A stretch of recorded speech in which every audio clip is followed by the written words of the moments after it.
अध्याय 13 चितवन 3 पक्ष।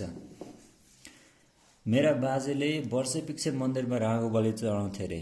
मेरा बाबुका पालामा महँगी बढेकाले राँगाको बदलामा भेडा बलि दिन्थे। तर म यति गरिब छु कि म भेडा किन्न पनि सक्दिनँ, त्यसैले म कुखुराको मात्र बलि दिएँ। ठोरीका माझी। घुमफिरका लागि संस्कृतमा प्रयोग हुने यो शब्द यात्राले नेपाली भाषामा दुई अलग अलग अर्थ बुझाउँछ। यसको उच्चारण हिब्रूमा युसुफ जस्तो भएमा भ्रमण बुझिन्छ।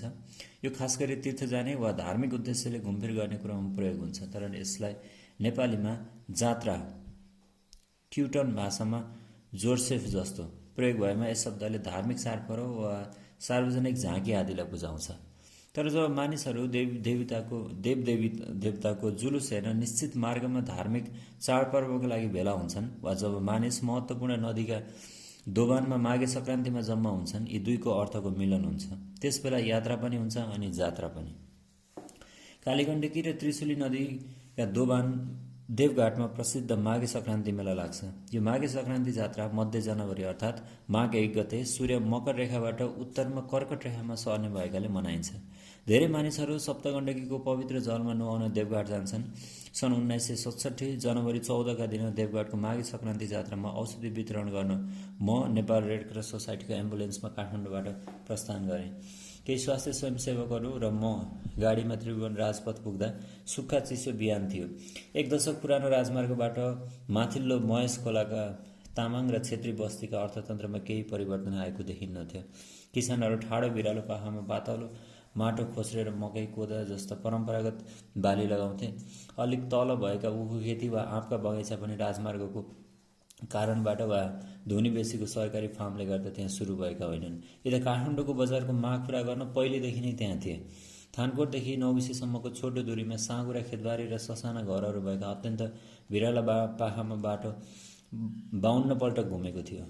धुनी बेसीमा भर्खर पेलेर बनाएको उखुको रसलाई खुदो सखर बनाउन उमालिरहेको ठाउँबाट बास्ना आइरहेको थियो। हामी नागबेली बाटोबाट सोएपाङ नागेर तामाङका सेता बौद्ध स्मारक भएको ठाउँ टिस्टुङ देउराली 1981 मिटर पुग्यौँ। त्यसपछि बाटो पालङ उपत्यका 1758 मिटरमा ओर्लेर फेरि सल्ला र गुराँसले भरिएको दामन 2322 मिटरको डाँडामा उक्ल्यो। त्यहाँ दृश्यावलोकन गर्ने टावरबाट देखिने हिम श्रृङ्खलाको विहङ्गम दृश्य धौलागिरी र सगरमाथा बीचमा 387 किलोमिटरसम्म फैलिएको थियो। टाढा पूर्वको क्षितिजमा कञ्चनजङ्घा शिखर समूहहरू पनि चिन्न सकिन्थ्यो।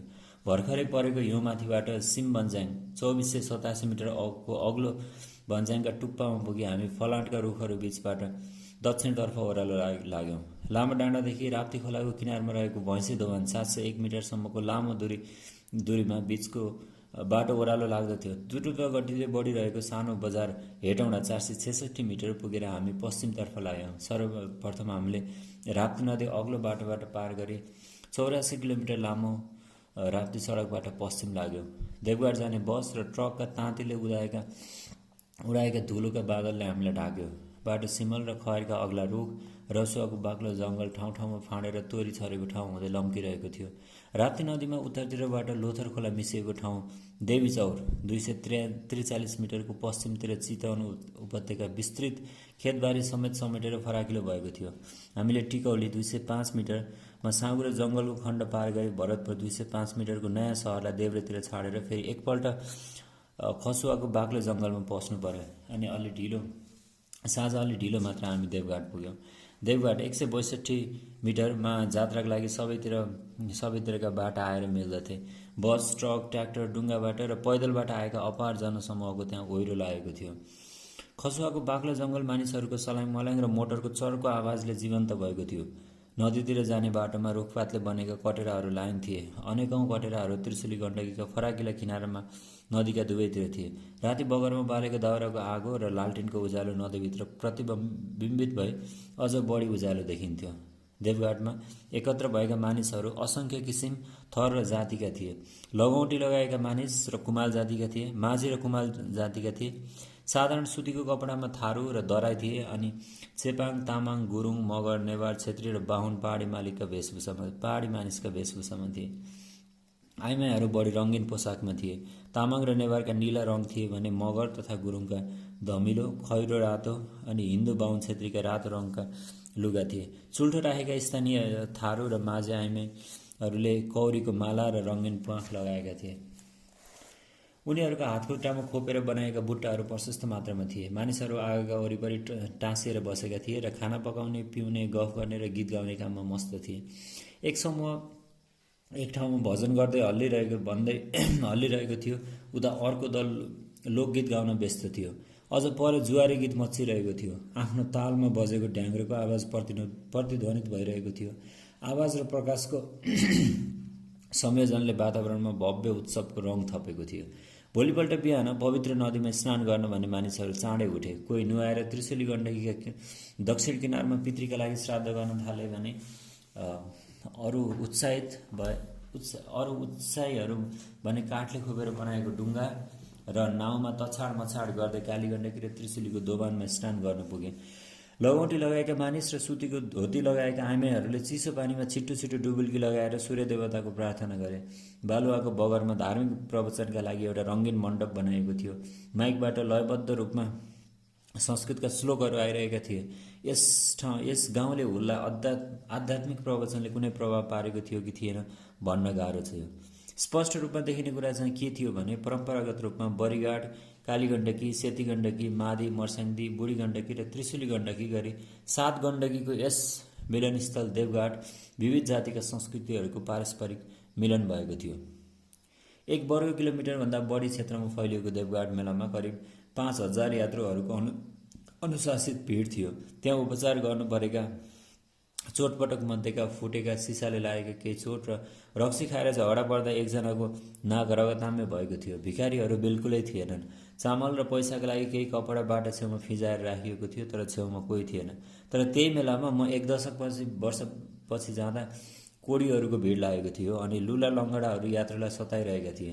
भिड सधैँ प्रवाहमा थियो। रात त्यहीँ बिताउनेहरू बिहान हिँडे, तर ठुलो सङ्ख्यामा यात्रुहरू जनवरी 15 का दिन अपराह्नसम्म ओरिरहेका थिए। घर फर्किनेहरू फर्किँदै थिए र अझ धेरै मानिसहरू पैदल र कोही ट्रक भरि भएर दक्षिणतिर गइरहेका थिए। तामाङ र चेपाङहरू जङ्गलका गोरेटोमा हिँडिरहेका थिए। केही बाहुन क्षेत्रीहरू मुख्य सडकमा बन्दीपुरतिर उत्तर लागे भने पूर्वी पाल्पाका मगरहरू नदी तरेर पश्चिमतिर लागे। बिहारको बगाघाटबाट बिक्रीका लागि ठुल्ठुला ढुङ्गामा सामान लिएर आउने नारायणी नदी ढुङ्गा उँगो लैजान थाले। हामी दोभानको उत्तरतिर अग्लो कान्लामा चढ्यौँ र बट्यौले 224 मिटर हेऱ्यौँ। त्यहाँ हामीले केही पुराना मन्दिरका भग्नावशेषहरू र नारायणको 4 हात भएको तेस्रो वा चौथो शताब्दीको एउटा मूर्ति देख्यौँ। पाल्पाका राजा मुकुन्द सेन 1575 देखि 1610 ले यही पवित्र ठाउँमा देहत्याग गरेका थिए। हामी मुढा खोपेर बनाएको नाउँ लिएर नारायणीको केही तलसम्म गयौँ। जनवरीमा कम पानी हुँदा 347 घनमिटर र अगस्तमा धेरै पानी हुँदा 4750 घनमिटर पानी प्रति सेकेन्ड निकास हुने यो ठुलो नदी थियो। नदी शिवालिकको बलौटे ढुङ्गा र फस्को ढुङ्गा बीचको साँगुरो गल्छीबाट दक्षिणतिर उर्लेर गएको थियो। 6 किलोमिटर दक्षिणमा नदी 6 मिटर अग्लो किनारमा ठोकिएर दक्षिण पश्चिममा मोडिएको थियो। हामी चितवन जिल्ला र नजिकैका पहाडहरूको प्रमुख वाणिज्य केन्द्र मानिने नारायणघाटमा उत्रयौँ। राप्ती नदीले सिन्चेको चितवन उपत्यका करिब 100 किलोमिटर पूर्व पश्चिम फैलिएको र पश्चिमतिरको आधा भाग 40 मिटर चौडा छ। यो बीचमा फुकेको र छेउछेउमा सुकेको दुन उपत्यका महाभारत लेक र चुरे पहाडले घेरिएको छ। यसको पश्चिमी सीमा नारायणी नदीले छुट्याएको छ। महाभारतको दक्षिणी खण्ड तल्लो र मध्य शिवालिक फस्का नारायण र बलौटे ढुङ्गाले बनेको छ। चुरे पर्वतश्रेणीका यही भौगर्भिक श्रृङ्खला माथिल्लो शिवालिकका पत्रेदार चट्टानले ढाकेको छ। सरदर 190 मिटर उचाइमा रहेको मध्य उपत्यका पाङ्गो माटोले ढाकेको छ। हावापानी न्यानो र आर्द्र छ। सरदर मासिक तापक्रम जनवरीमा 14.7 डिग्री सेन्टिग्रेड हुन्छ भने मे महिनामा 38.5 डिग्री सेन्टिग्रेड र वार्षिक वर्षा 1600 मिलिमिटर हुन्छ। यस वरिपरिका पहाडहरू खसुवा र माथि लोटे सल्लाका ठुला जङ्गल भएको विपुल उष्ण वनस्पति भएका छन्। यो विशाल मैदान एक समयमा सिरु, काँस र नरकटका घारीले भरिएको थियो। पुरानो नदी छेउको अग्लो ठाउँमा जताततै सिमल र पलासका बोटहरू छन् भने बाढीले सोहोरेको किनारमा खयर र सिसौ हुन्छन्। 16औं शताब्दीको पछिल्लो भागतिर पाल्पाका राजा मुकुन्द सेनले आफ्नो विशाल राज्य आफ्ना छोराहरूमा विभाजन गर्दा चितवन उनका साइला छोरा बिहाग सेनलाई परेको कुरा बताइन्छ। उनी तनहुमा शासन गर्थे। तनहुका अन्तिम राजा हरकुमार दत्त सेनले 18औं शताब्दीको पछिल्लो चतुर्थांशमा गोर्खाली फौजको विस्तार विरुद्ध इस्ट इन्डिया कम्पनीसँग सम्पर्क स्थापना गरे। तर चितवन र उपरदाङगढी अन्तमा अभिमान सिंह बस्नेतको नेतृत्वमा सन् 1777 को ग्रीष्म ऋतुमा गोर्खालीले कब्जा गरे। अतीतमा चितवन उपत्यका यस ठाउँमा व्याप्त औलो रोगको कारणले कालापानी मृत्युको उपत्यका मानिन्थ्यो। केही थारू र माझी बासिन्दा बाहेक अरू व्यापारी आउनाले यो ठाउँ हिउँदमा मात्रै बौरिन्थ्यो। त्यस बेला व्यापारीहरू शिकारका लागि प्रसिद्ध भएको भिखाना ठोरी 275 मिटर र नारायणगढमा आउँदथे। सन् 1861 को हिउँदमा जङ्गबहादुरले 975 हात्ती हेटौडामा भेला गरी ठोरीमा शिकार खेल्न पछि बाँकेसम्म पुग्दा 21वटा जङ्गली हात्ती समाते र 31वटा बाघ, 7वटा भाले मृग, एउटा गैँडा, एउटा अजिङ्गर, 11वटा अर्ना भैँसी, 10वटा बनेल, एउटा गोही, 4वटा भालु, 20वटा मृग, 6वटा कालिज, 2वटा खरायो अनि 3वटा चितुवा मारे। सन् 1911 को डिसेम्बरमा बेलायतका राजा जर्ज प्रथमका लागि शिकारको भव्य तयारी गरिएको ठाउँ पनि चितवन नै थियो। राप्ती नदी र रिउ खोलाको दोभानमा पर्ने सुखीभार 151 मिटर र कसरा 158 मिटरमा शाही क्याम्पहरू, बिजुली बत्ती, चिसो तातो पानी आदि आधुनिक सभ्यताका समस्त सुविधाहरूबाट सजाइएका थिए। मेजबान चन्द्र शमशेरका क्याम्पमा 12,000 भागदारहरू, 2,000 सेवकहरू र 600 हात्तीहरू थिए। 5 दिनको शिकारको फलस्वरूप 58वटा बाघ, 28वटा गैँडा, 6वटा भालु र अनेक अन्य सासाना जनावरहरू मारिए। एक दशकपछि सन् 1921 मा प्रिन्स अफ वेल्स एडवर्ड अष्टमका लागि डिसेम्बर महिनामा चितवनमा शिकारको आयोजना भयो। भिखाना ठोरदेखि कसरा र शिकारी बागसम्म 36 माइल मोटरको बाटो बन्यो र बाटोमा 32 माइल टेलिभिजन लाइन बिछ्याइयो। प्रिन्सको शिकार दलमा 49 जना युरोपेली र 253 जना भारतीय थिए र 418वटा हात्ती प्रयोग भए। त्यस सप्ताहव्यापी शिकार कार्यक्रममा 18वटा गैँडा, 2टा भालु र 2टा चितुवाले ज्यान गुमाए। चितवनमा शिकारमा जाने अन्तिम विशिष्ट व्यक्ति लर्ड लिन्लिथगो हुन्, जो सन् 1937 को हिउँदमा शिकार खेल्न आएका थिए। शासकहरू यसरी चितवनमा ठुल्ठुला जनावरको शिकार गरी सामन्ती ओतप्रमोदमा मग्न चाहन्थे भने स्थानीय बासिन्दा चेपाङ धनुमाड लिएर महाभारत लेखको पाखा पखेरामा चराचुरुङ्गी र ससाना जनावरहरूको शिकार खेल्दथे। माझी र दनुवार, राप्ती तथा नारायणी नदीहरूमा माछा मार्थे अनि थारू र दराईहरू विशाल घाँसे मैदान र सालको जङ्गल बीचमा ससाना टुक्रा जमिनमा खेती गर्थे। उनीहरूको हलोमा फलामको फाली हुँदैनथ्यो। उनीहरू बालीमा झारपात उखेल्ने गोड्ने गर्दैनथे। बाली पाकेपछि उनीहरू आरामसित थन्काउँथे। अन्न नाप्ने तौलिने चलन थिएन। गाई गोरुका ठुल्ठुला बथान पाल्ने चलन थियो र अन्न नै सटौइको मुख्य वस्तु हुन्थ्यो। बेलौत, कालाबन्जार, टाँडी र माडी लगायतका सम्पूर्ण चितवन जिल्लाको प्रशासन जवानीबाट हेरिन्थ्यो। सन् 1954 मा जमिनदार मार्फत उठाइएको जग्गाको मालपत्र मूल्य जम्मा रु 43,755 थियो। त्यसबेला मुख्य खेती साँगुरिएर गएको पूर्वी आधा भागमा जवानी वरिपरि केन्द्रित थियो। अहिलेको भरतपुरदेखि दक्षिण पश्चिमको मैदान विशाल घाँसे मैदान थियो। बसोबासका हिसाबले चितवनको स्थिति यति धेरै समयसम्म नकारात्मक रह्यो। औलोग्रस्त क्षेत्र हुनुका साथै सुरुमा यहाँको जङ्गलबाट दक्षिणमा हुने हमला विरुद्ध मध्यवर्ती क्षेत्रका रूपमा राख्ने नीति र पछिका शासकले शिकार क्षेत्रको रूपमा सुरक्षित राख्न खोजेकाले नयाँ बसोबासलाई निरुत्साहित गरिन्थ्यो। तर सन् 1950 को दशकका सुरुतिर पहाडका मानिसहरू जग्गाको खोजीमा अलिअलि गर्दै चितवन उपत्यका आउन थाले। सन् 1954 को विनाशी वर्षाका साथै बृहत रूपमा बसोबास गराउने सरकारी नीतिले गर्दा चितवन उपत्यकाको रूप नै बदलियो। सुरुमा 16,000 चितवन भनेर चिनिने उपत्यकामा सन् 1950 को दशकको मध्यतिर थारू, कुमाल, दराई, दनुवार र चेपाङले बनेको जनसङ्ख्या 40,000 पुगेको थियो। त्यसबेला तयार गरिएको एक विकास योजना अनुसार बृहत स्तरमा औलो उन्मूलन गरी 20,500 हेक्टर जमिन खेतीयोग्य बनाउने, जङ्गल फाड्ने, सिँचाइ सुविधा पुर्याउने र हेटौडासम्म बाटो जोड्ने र 30,000लाई नयाँ बसोबास गराउने कुरा तय भयो। अमेरिकी सहयोगमा सञ्चालित यस राप्ती उपत्यका विकास कार्यक्रमको दूरगामी प्रभाव पर्यो र धादिङ, गोर्खा, लमजुङ, कास्की तथा तनहुँका मानिसहरू ठूलो सङ्ख्यामा यस उपत्यकामा ओरिए। सक्रिय र साधन सम्पन्न पहाडियाहरूको बृहत स्तरको बसोबासबाट शान्तिपूर्ण जीवनशैली भएका स्थानीय बासिन्दाहरूको परम्परागत आर्थिक स्तर यस अध्यायका सुरुमा उद्धत गरिएका ठोरीको माझीको भनाइमा व्यक्त भए बमोजिम धेरै तल झर्यो। चितवनको जनसङ्ख्या सन् 1920मा 20,520 भएकोमा सन् 1941मा 26,239 र सन् 1954मा 42,833 थियो। सन् 1961को जनगणनामा यो सङ्ख्या बढेर 67,882 र जनघनत्व प्रति वर्ग किलोमिटर 27 पुग्यो। अर्को दशक 1961देखि 1971मा जनसङ्ख्या करिब 40% वृद्धि भई 1,93,644 र जनघनत्व प्रति वर्ग किलोमिटर 73 जना पुग्यो।